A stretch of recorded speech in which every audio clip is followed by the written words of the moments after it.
अब आप सुने एक नई गाथा। बहुत पहले की बात है। एक राजा अहंकारी था। उसका बहुत अहंकार था। वो खुद को भगवान मानता था, शक्तिशाली मानता था।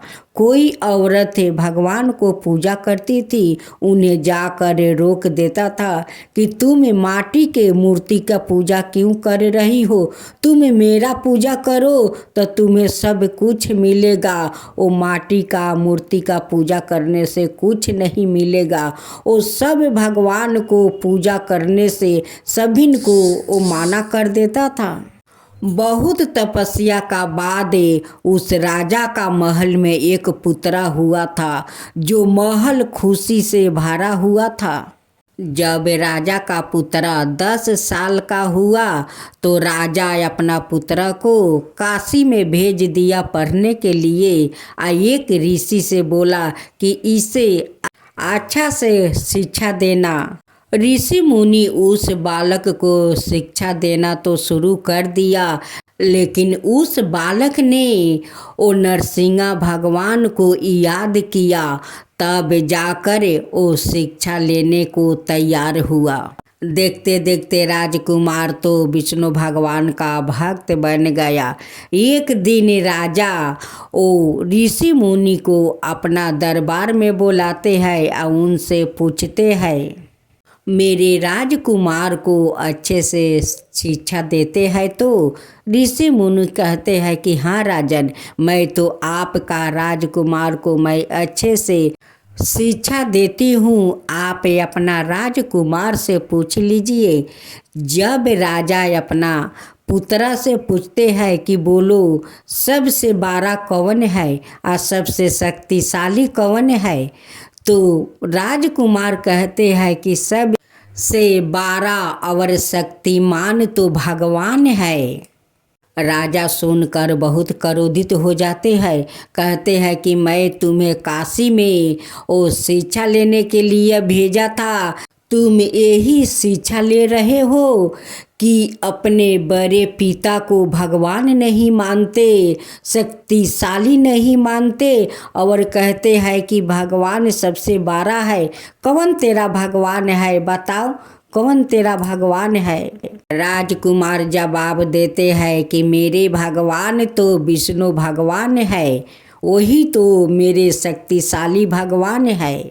उनसे 12 तो दुनिया में कोई नहीं है, कोई शक्तिशाली नहीं है पिताजी, कोई नहीं है। ये बातें अपना पुत्रा के मुख से सुनकर राजा तो बहुत क्रोधित हो जाते हैं। राजा का एक मुंह बोली बहन थी, जो शिव का आराधना करके शिव से वरदान लिया था, मैं जल में डूबूं तब भी नहीं मर सकती, अग्नि में अगर आर पार हो जाए तब भी मैं नहीं जल सकती। ऐसा ही वरदान भोलेनाथ उस राजा का मुंह बोली बहन को दिया था। राजा का मुंह बोली बहन किसी राजकुमार से वो प्रेम करती थी, लेकिन उस राजा का कारण उसका प्यार वो चूर चूर हो गया। राजा उस मुंह बोली बहन को डरवाया, धमकाया और बोला कि देख, तेरा तो भोलेनाथ का वरदान है, तेरा कुछ नहीं होगा। तू राजकुमार का अपना गोद में बैठा कर उस चिता पर बैठ जा, वो जल जाएगा और तू बच जाएगी।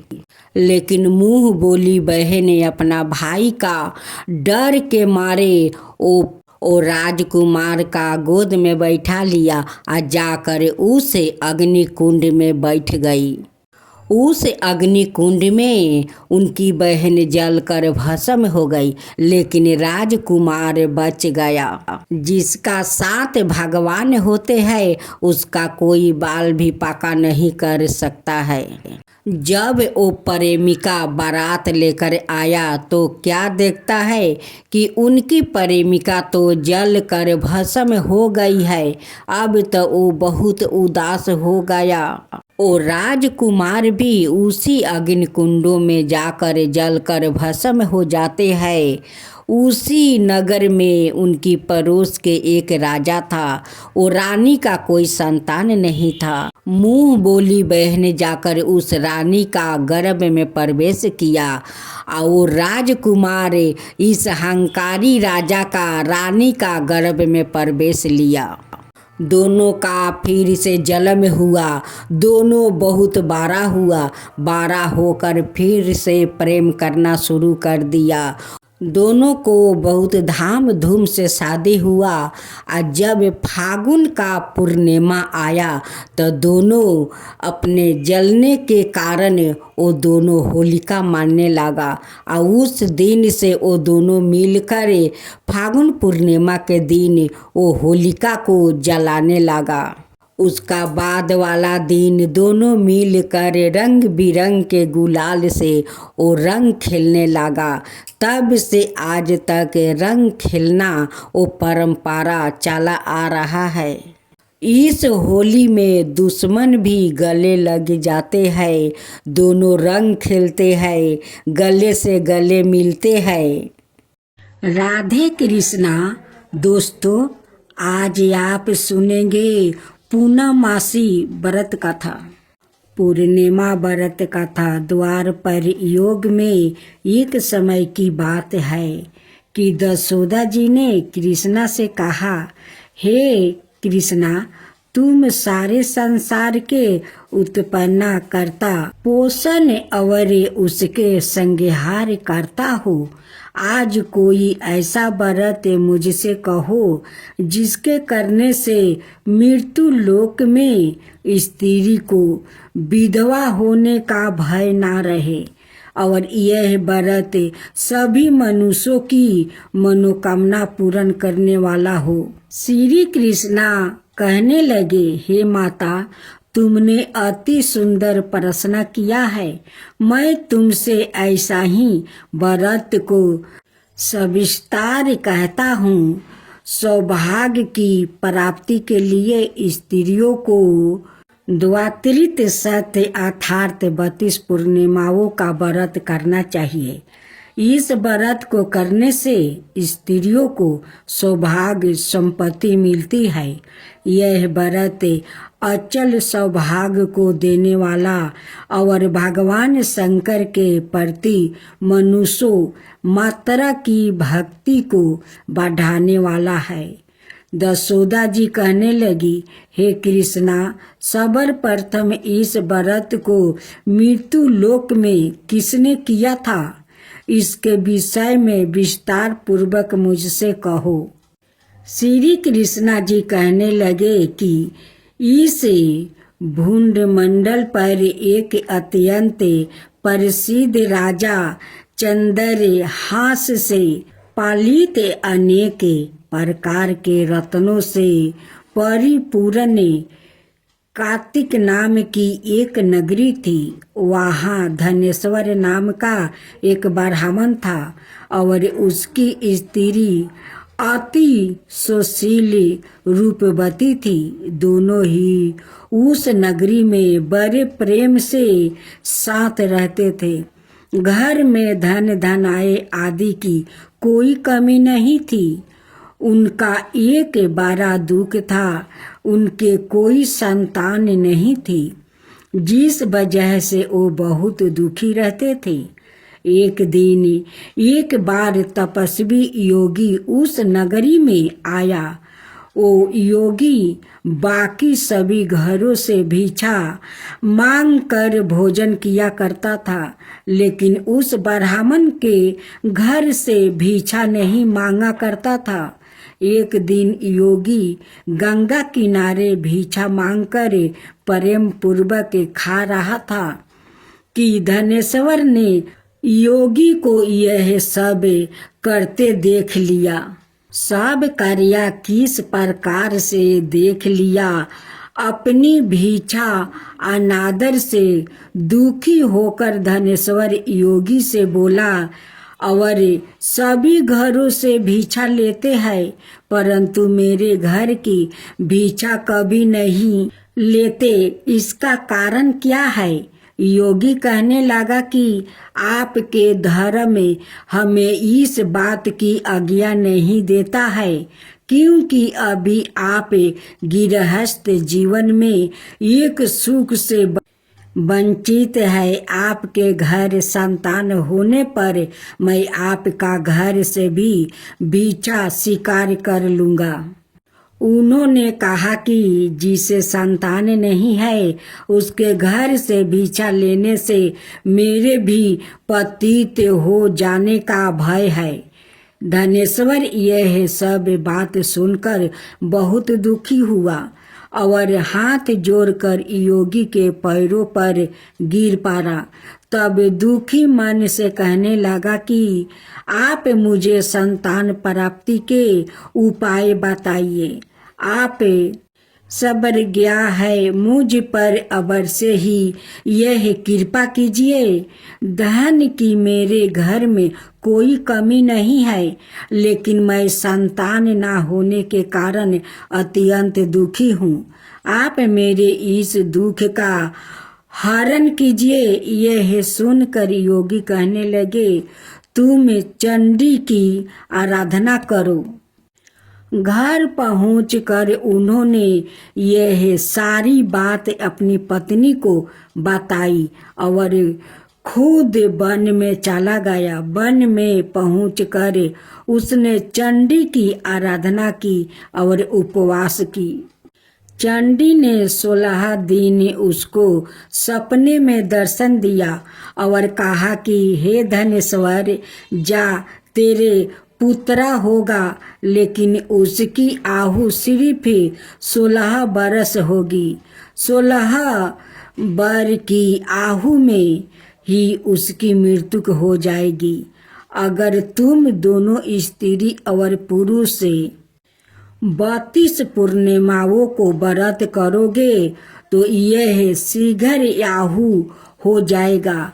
जितनी तुम्हारा समर्थ हो उतने आटे के दिया जलाकर शिव जी का पूजन करना, लेकिन पूर्णमासी 32 ही होनी चाहिए। सुबह होती ही तुम्हें इस स्थान के पास एक आम का पेड़ दिखाई देगा।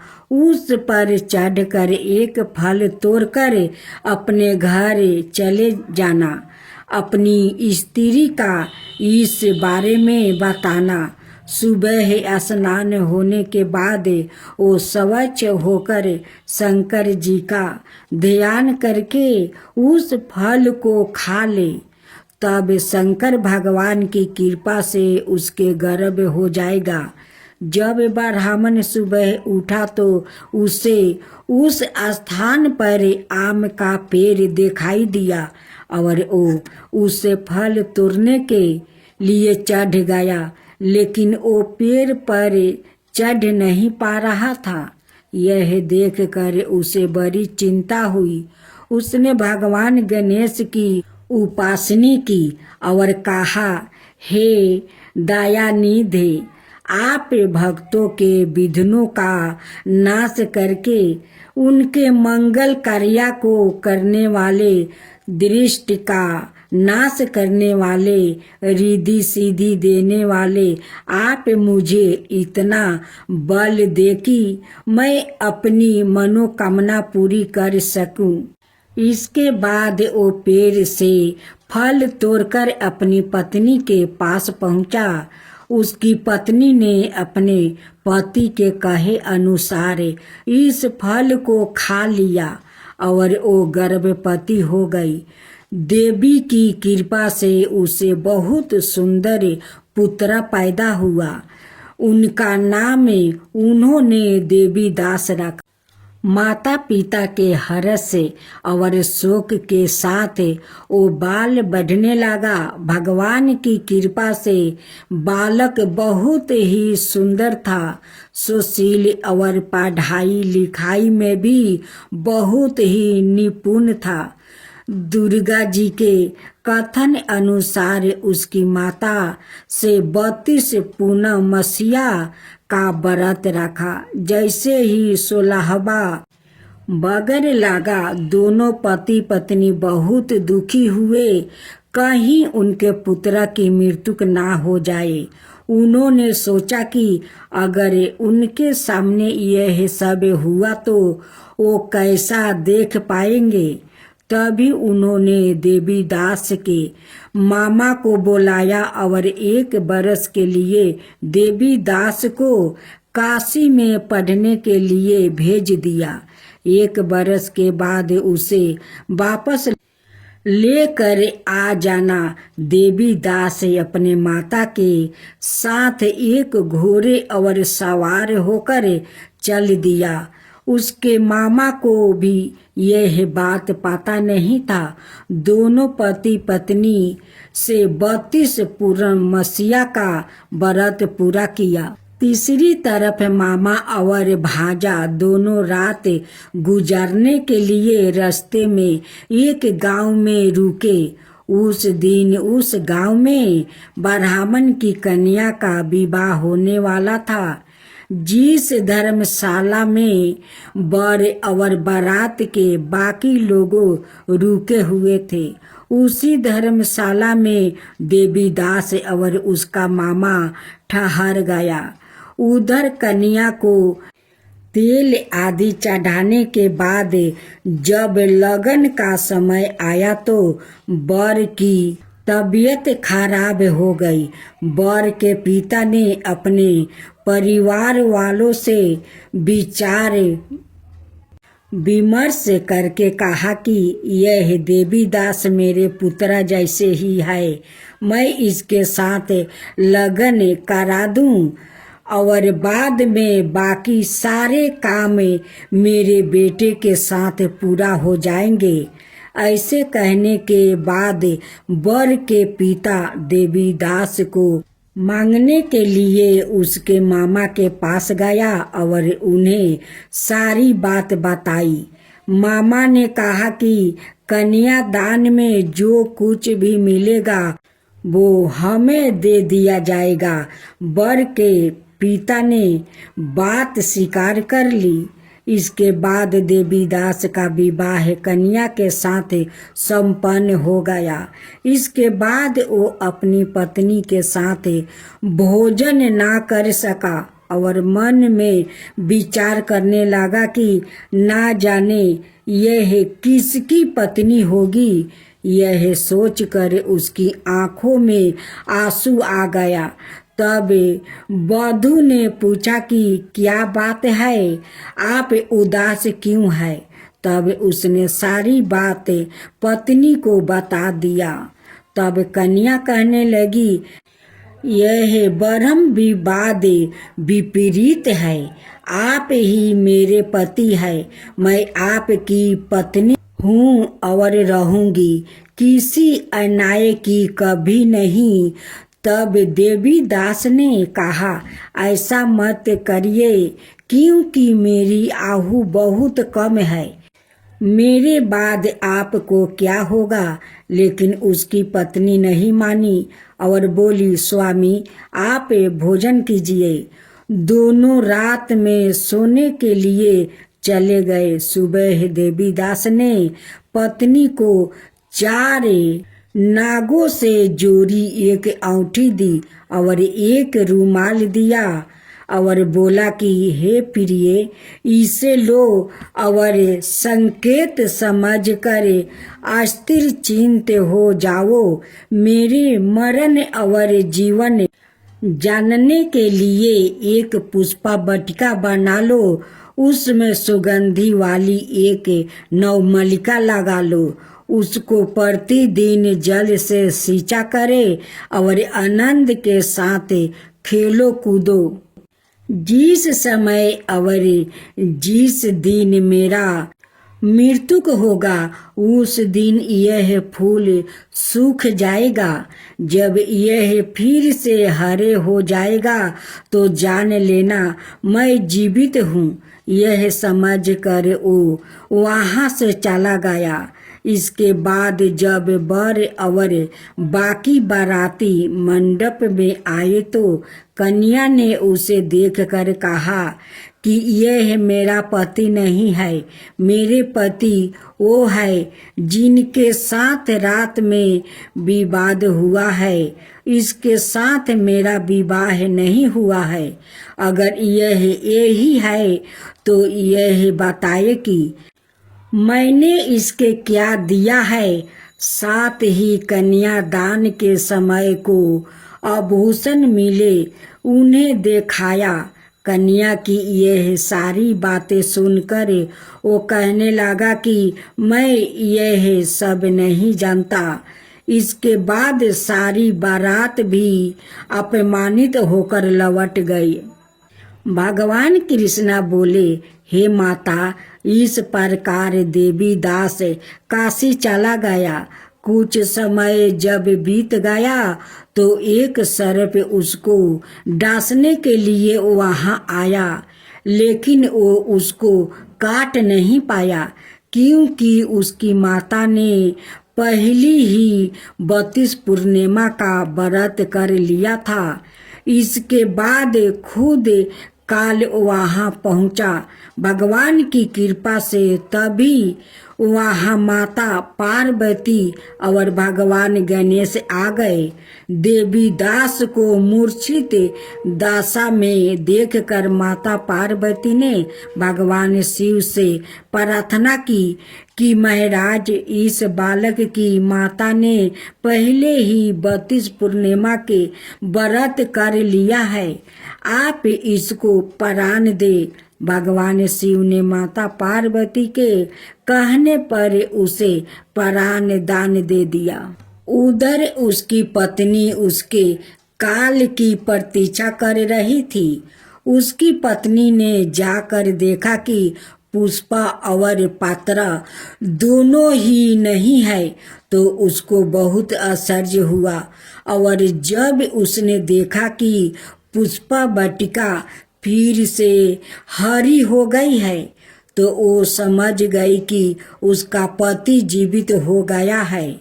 इसके बाद वो बहुत ही प्रसन्न होकर अपने पिता से कहने लगी कि मेरे पति जीवित है, उनको ढूंढिए। जब 16वां बरस व्यतीत हो गया तो देवीदास भी अपने मामा के साथ काशी से चल दिया। इधर उसकी पत्नी के परिवार वाले उन्हें ढूंढने के लिए जा रहे थे कि उन्होंने देखा कि देवीदास और उसका मामा उधर ही आ रहे थे। उसको देखकर उनके ससुराल बहुत प्रसन्न हुआ और उसे अपने घर ले आया। वहाँ सारा बगर इकट्ठा हो गया और कन्या ने भी उसे पहचान लिया। देवीदास ने उसके बाद अपनी पत्नी और मामा को लेकर वहाँ से चल दिया। उसके ससुराल ने भी उसे बहुत धन दहेज दिया। जब वो अपने घर की तरफ चल रहा था तो उसके माता पिता को लोग ने खबर कर दी, तुम्हारा पुत्र देवीदास अपनी पत्नी और मामा के साथ आ रहा है। ऐसा समाचार सुनकर पहले तो उन्हें विश्वास नहीं हुआ, लेकिन जब देवीदास आया और उसने अपने माता पिता के पैर छुआ तो देवीदास के माता पिता ने उनका माथ चूमा और दोनों को अपने सीने से लगा लिया। दोनों के आने की खुशी में धनेश्वर ने बहुत दान दक्षिणा ब्राह्मणों को दिया। श्री कृष्णा जी कहने लगे कि इस तरह धनेश्वर को 32 पूर्णिमा को व्रत के प्रभाव से संतान प्राप्ति हुई। जो स्त्री इस व्रत को करती है वो जन्म जन्मांतर तक विधवा का दुख नहीं भोगती। और सदाई सौभाग्यवती रहती है। यह मेरा वचन है। यह व्रत संतान देने वाला और सभी मनोकामनाओं को पूर्ण करने वाला है। ओम लक्ष्मी रमना स्वामी जय लक्ष्मी रमना सत्या नारायण स्वामी जन पालक हरना जय लक्ष्मी रमना जय लक्ष्मी रमना। रतन जरिति सिंहासने अधिभूति छवि राजे रतन जरित सिंहासने अधिभूते छवि राजे नारद करत निरंजन घंटा बन बाजे जय लक्ष्मी रमना जय लक्ष्मी रमना। परकट भयो कली कारणे दीजो को दर्शन दियो बूढ़ा ब्राह्मण बन कर कंचन महल कियो जय लक्ष्मी रमना जय लक्ष्मी रमना। दूबल भील कठारो जिन पर कृपा करी चंदर जुर एक राजा तिनकी विपत्ति हरी जय लक्ष्मी रमना जय लक्ष्मी रमना। चंदर जुर एक राजा तिनकी विपत्ति हरी जय लक्ष्मी रमना। बेसिया मनोरथ पायो सरदा तज नहीं सो फल भोग प्रभु जी फिर स्तुति की नहीं जय लक्ष्मी रमना जय लक्ष्मी रमना।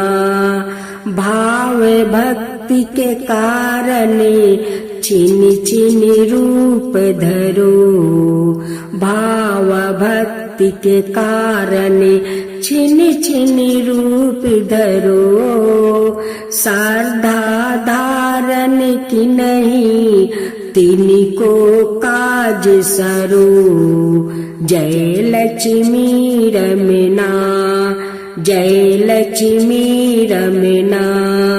ग्वाल बाल संग राजा बन में भक्ति करी ग्वाल बाल संग राजा बन में भक्ति करी मनोबचित फल दिन हो दिन दयालु हरी जय लक्ष्मी रमना जय लक्ष्मी रमना। चढ़त प्रसाद सेवा के दली फल मेवा चढ़त प्रसाद सवाए के दली फल मेवा धूप दीप तुलसी से राजी सत्या देव जय लक्ष्मी रमना। धूप दीप तुलसी से राजी सत्या देव जय लक्ष्मी रमना। सत्या नारायण जी की आरती सत्या नारायण जी की आरती जो कोई नर गावे रिद्धि सिद्धि सुख संपत्ति सहज रूपी पावे ऋषि सिद्धि सुख संपत्ति सहज रूपी पावे जय लक्ष्मी रमना जय लक्ष्मी रमना।